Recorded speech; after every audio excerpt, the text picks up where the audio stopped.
What's going on, guys? Frank Rich coming at you from Critical Bench Compound in Tampa Bay, Florida, creative Massthetic Muscle. And in today's video, we're gonna discuss and talk about a proper warm-up before squats and deadlifts. Now, first thing we wanna understand is why is it important to properly assess, activate, and warm up your body before getting into these movements? It's gonna prime your neurological, your mind to muscle connection. So that's very important. If you're training for the purpose of building muscle, you wanna make sure that you have a strong mind to muscle or neuromuscular connection before getting into every single movement. B, it's also gonna assess kind of the range of motion. So as you're going through this muscle building process, your muscles are gonna grow, your range of motion is gonna change and evolve over the course of your training career. So it's important to understand before getting into your workout, what is your range of motion that you need to be training in? And then three, or C, probably the most important, is setting up and priming yourself and avoiding injury. The worst thing that you can do is walking to a gym and immediately throw a bar on your back or throw a bar on the floor and just pick it up and get right into your workout. That's your muscles aren't activated, your central nervous system isn't primed, and you're gonna set yourself up for probably massive injury. So avoiding that is making sure that you have a proper warm-up or a proper activation protocol that you go through. So what I'm gonna show you a series of 4 specific movements that you should be doing every single day before you squat and before you deadlift. So we're gonna start with the squat. So depending upon what your goals are is really gonna determine where you're squatting. So if you're training for powerlifting, you're training for a competitive squat, you know that you're gonna have to get ass to grass or glutes to ankles. So you're gonna wanna make sure before you actually put the bar on your back that you can get there. If you're training for the purpose of building muscle or for hypertrophy training, you're gonna wanna go to where your muscles can properly and actively take you. So the first thing you wanna find out is what is that range of motion?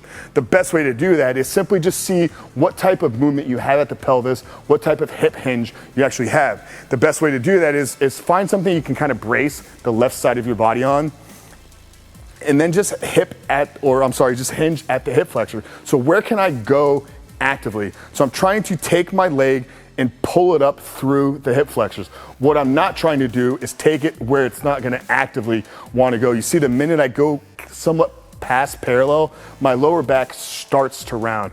What that's gonna cause is if I were to get into a squat and go into that range, most people refer to that as a butt wink. So I don't want to get to this point where my lower back is starting to roll. So let me just find where I can actively go and just hold it there. And this is through the hip flexor. So I'm actually pulling my leg up with my rec fem or my hip flexor.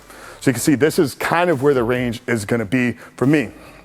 Now you want to make sure that you assess both sides, because if one leg can get you to 90 and another leg can get you to 85 degrees, you're gonna wanna train at 90. You're not gonna wanna force the leg to go where it can't go.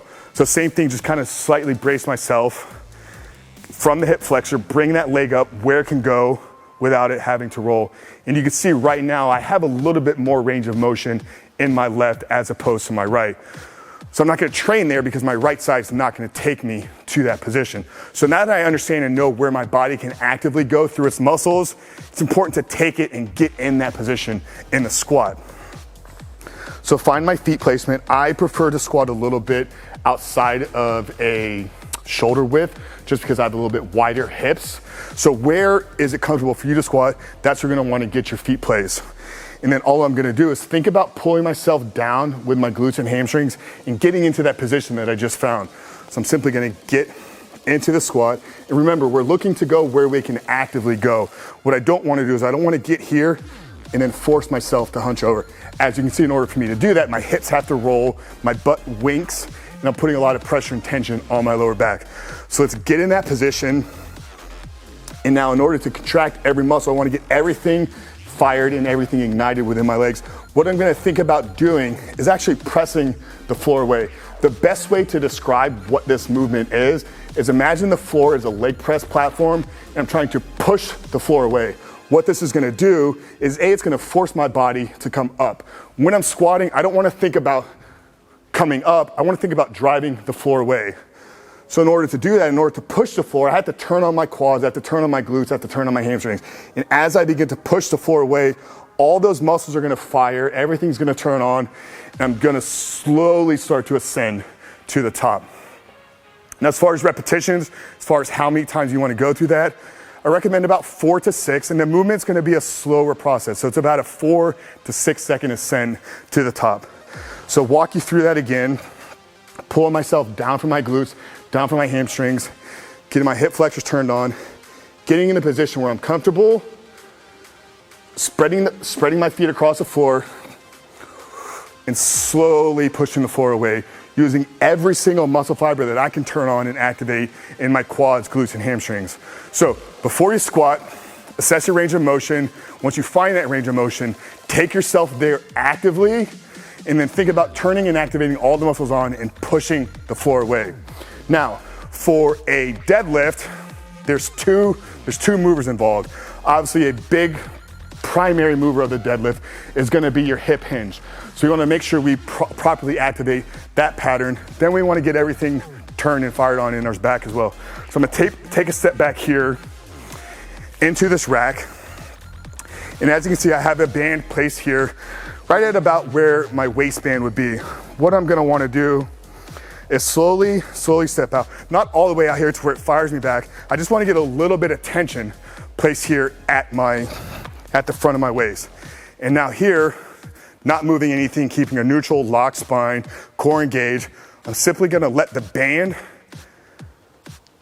take my hips back.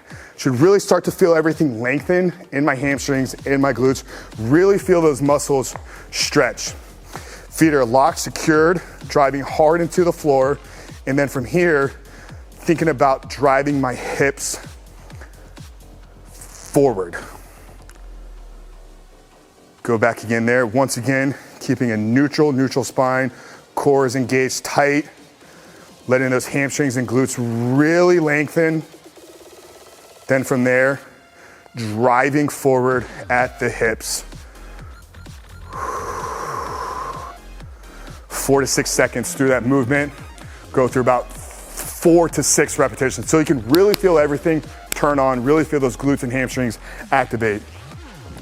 Now the second mover in your deadlift is gonna be obviously your back. You're deadlifting, rack pulling to build a big, strong, massive back. So we wanna make sure we can properly activate all those muscles. So once we have our hip hinge activated and primed, gotta be a much thicker band.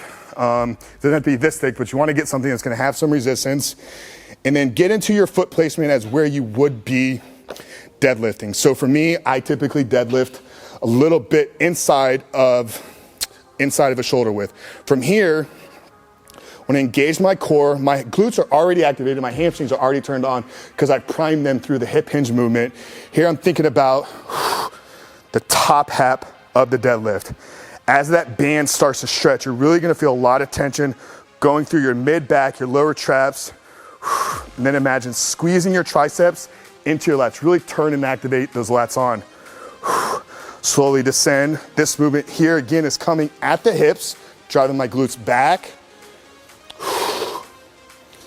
Slowly come up. All I'm trying to do here is I'm trying to feel every muscle that's gonna be involved in these movements work. Slowly descend.